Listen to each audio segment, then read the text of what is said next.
एक कुत्ता दो बैलों के बीच में जा रहा है। बैलगाड़ी चला रहे हैं बैल, कुत्ता केवल बीच बीच में चल रहा है। तो कुत्ते को ऐसा घमंड आ गया कि गाड़ी हम चला रहे हैं। बैलगाड़ी के बीच में पालतू कुत्ता जा रहा था किसान का। तो कुत्ते को ऐसा लगा कि ये गाड़ी हमारे ऊपर चल रही है, मतलब गाड़ी को हम चला रहे हैं। एक गधा आया, कुत्ते से बोला, भैया कुत्ता कैसे हो? कुत्ता बोला, अच्छा हूं। गधा बोला, किस समय क्या चल रहा है? तो कुत्ते ने कहा कि आजकल ये गाड़ी हम चला रहे हैं, बस यही चल रहा है, गाड़ी चल रही है। तो गधा बोला, गाड़ी आप नहीं चला रहे हो, ये बगल में बैल लगे हैं दो, ये बैल चला रहे हैं। कुत्ते ने कहा, गधे तुम सदा गधे ही रहोगे। कर दी ना गधों वाली बात। गाड़ी हम चला रहे हैं और तुम कह रहे हो बैल। अरे ये बैल हमारे बॉडीगार्ड हैं, मालिक हमें अंदर रखता है और बैलों को बाहर। गधा बोला, यदि सच बताओ गाड़ी तुम चला रहे हो तो रुको। कुत्ता रुका, अकस्मात गाड़ी भी रुक गई। गधा बोला, कुत्ता चलो। संयोग देखो गाड़ी भी चल पड़ी। अब कुत्ते को कन्फर्म हो गया कि गाड़ी हम ही चला रहे हैं। सच बताओ गाड़ी कौन चला रहा था? कौन? गाड़ी तो बैल ही चला रहे हैं। ये कुत्ता झूठी छाती पीट रहा है, मैं चला रहा हूं, मैंने गाड़ी चलाई। ऐसे ही गाड़ी बैल चला रहे हैं, कुत्ता झूठी छाती पीट रहा है। ऐसे सबकी गाड़ी भगवान चलाते हैं, हम लोग झूठी छाती पीटते रहते हैं। हमने किया, हमने किया, हमने किया। हम ना करते तो ये काम ना होता, हम ना करते तो ये काम ना होता। कई बार मेरी माँ, ऐसा होता है कि जो होता है वो दिखता नहीं, और जो दिखता है वो जो हम सोचते हैं। अच्छा सुनो, एक छोटी सी बात सुनाता हूं, सच्ची घटना, फिर आप लोग बताना। कई बार जैसा आप देखते हैं वैसा नहीं होता, कई बार जैसा आप सुनते हैं वैसा नहीं होता। सुनो, क्या सच है? एक छोटी सी मैं बात बता रहा हूं, फिर आप लोग उसको उत्तर दीजिएगा। इस बात का सही जवाब क्या है? सुनो, एक साधु जी थे गोवर्धन में। जो कोई राधे राधे बोलता तो वो उन्हें डंडा लेके दौड़ते मारने के लिए, और बोलते कि राधे राधे क्यों बोल रहा है, सीताराम सीताराम बोल। तो गांव के छोटे छोटे बच्चे चिढ़ाने के लिए छत पे खड़े होके दूर बाबा आ गए, बाबा राधे राधे राधे राधे। तो बाबा बच्चों की तरफ डंडा लेके दौड़ते, अब बोलेगा, बोल सीताराम सीताराम। तो बच्चे बाबा जी को और चिढ़ा। बच्चों को मजा आता कि बाबा के सामने राधे राधे बोलेंगे तो ये हमें दौड़ेगा, इसको चिढ़ाएंगे।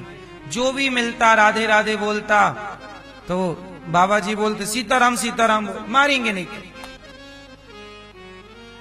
अब जो राधे राधे बोले बाबा जी दौड़े मारने के लिए। ए राधे राधे क्यों बोल रहा, सीताराम सीताराम बोल। और वो बाबा दिन भर यही करते हैं। जिस गली में जाएं बच्चे चिढ़ाएं, बूढ़े चिढ़ाएं। अब तो भैया सबको मजा आने लगा और सब चिढ़ाने लग गए। बच्चे क्या, बूढ़े क्या, स्त्री क्या, पुरुष क्या, सब बाबा को देखें बस राधे राधे चालू हो जाए। अब बाबा को जो भी देखें सब क्या बोलने लग जाएं, राधे राधे राधे राधे। और बाबा चले जाएं तो सब चुप हो जाएं। अब आप बताओ कि साधु जी राधे राधे बोलने वाले को डंडे क्यों मारते हैं? साधु जी सही है कि गलत है? बोलो। क्या समझ में आया आपको?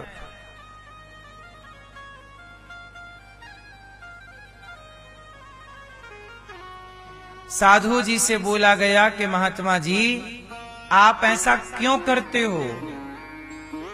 जो राधे राधे बोलता है उसे डंडे से मारना क्यों चाहते हो आप? साधु जी ने कहा कि भैया मैं उसे डंडे से मारना नहीं चाहता। तो बोले जब राधे राधे कोई बोलता है तो आप चिढ़ते क्यों हो? साधु जी बोले मैं चिढ़ता भी नहीं हूं। तो बोले दिखता तो यही है। साधु जी ने कहा जो दिखता है वो होता थोड़ी है, और जो होता है दिखता कहां? सुनो, मैं राधे राधे बोलने वालों को इसलिए लाठी लेके दौड़ता हूं ताकि वो मुझे चिढ़ाने के बहाने और राधे राधे का जाप करें और राधे कृष्ण बोलें। यदि मैं ना चिढ़ूंगा, अब छोटे छोटे बच्चे भी राधे राधे बोल रहे हैं, चलो मुझे चिढ़ाने के लिए ही सही 1 घंटे यदि वो मुझे चिढ़ाए तो 1 घंटा उनका भजन हुआ कि नहीं? 1 घंटा उनके मुंह से राधे राधे निकला कि नहीं? तो कुल मिला के मेरा काम है सबको भजन में लगाए रखना। तो देखो, कई बार व्यवहार की प्रधानता नहीं होती, व्यवहार के पीछे के भाव की प्रधानता होती है ना। अब व्यवहार तो उनका बुरा है कि वो मार रहे हैं, अब देखने में तो यही लगेगा कि भाई ये राधा जी के विरोधी हैं। देखने में सीधा यही साबित हो रहा है कि ये विरोध मानते हैं, पर भीतर की बात क्या है? कई बार आप लोग संतों का विरोध करने लग जाते हैं बाहर की बात देखकर, बाहर के भाव को देखकर, भीतर के भाव को देख नहीं पाते, इसलिए लोग संतों का अपराध कर बैठते हैं कि वो बात किस भाव से कही गई है ना। इसलिए कहता हूं कि कई बार हम लोग जो देखते हैं दिखता हुआ भी वो गलत होता है, और कई बार जो होता है वो दिखाई ही नहीं पड़ता। इसलिए कहता हूं कि भक्ति कैसी होती है? भक्ति व्यवहार में नजर नहीं आती, भक्ति व्यवहार का विषय नहीं है, भक्ति भाव का विषय है। व्यवहार तो क्या है? एक बार कबीरदास जी महाराष्ट्र गए, कबीरदास जी तो जनाबाई के बारे में बड़ा सुना था कि महाराष्ट्र में जनाबाई रहती है, बड़ी भक्त है। कबीरदास जी महाराष्ट्र गए और जनाबाई का पता पूछते पूछते गांव में गए। अब वहां पर 2 महिलाएं लड़ रही थीं आपस में। तो कबीरदास जी ने उस लड़ती हुई महिला से पूछा कि देवी ये जनाबाई कहाँ रहती है? तो वो लड़ने वाली महिला बोली, बाबा मैं ही जनाबाई हूं, बताओ क्या काम है? कबीरदास जी तो अवाक रह गए, हे भगवान, मैंने तो सुना था कि ये बहुत बड़ी भक्त है, पर ये तो पड़ोसन से लड़ रही है। अच्छा, उस समय जनाबाई की लड़ाई चल रही थी पड़ोसन से, और लड़ाई किस बात की थी? ओपलों की, कंडों की, कंडे, गाय का सूखा गोबर। जनाबाई बोली कि ये वाला ओपला मेरा है। ओपला मीन्स कंडा, ये मेरा ओपला है। पड़ोसन बोली नहीं मेरा है।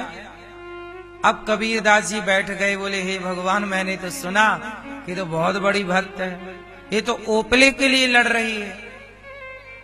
कई बार व्यवहार ऐसे दिखता है कि ये भक्त हो ही नहीं सकता, इसलिए आप नहीं पता लगा सकते कि कौन भक्त है और कौन भक्त नहीं है।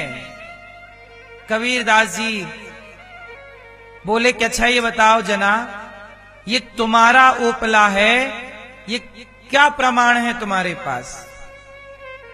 तो जना ने कहा, बाबा मेरे ओपले कान में लगाओ, जिन ओपलों से विट्ठल विट्ठल की ध्वनि आ रही है वो ओपला मेरा है। कबीरदास जी ने कान में लगाया, ओपला कंडा सूखा हुआ गोबर, और जब कान में लगाया तो उस ओपले से आवाज आ रही थी, विट्ठल विट्ठल विट्ठल विट्ठल। मतलब जनाबाई ऐसी भक्त थी कि वो जिसे छू देती थी, जैसे कोरोना आपने जिसे छू दिया उसे भी कोरोना होने की संभावना हो जाती है, ऐसे भक्त जिसे स्पर्श भी कर लेता है वह स्पर्श मात्र से वह भी भक्त हो जाता है। ओपले को छू रही है तो उससे विट्ठल की ध्वनि निकल रही है। ये कबीरदास जी जनाबाई को प्रणाम कर रहे हैं। वाह जनाबाई, तेरा व्यवहार देखकर कोई ना कहेगा कि तू भक्त है, पर तेरा भाव देख करके कह सकता है कि भक्त है। और भाव तक सब पहुंच कहां पाते हैं, सब व्यवहार में उलझ जाते हैं।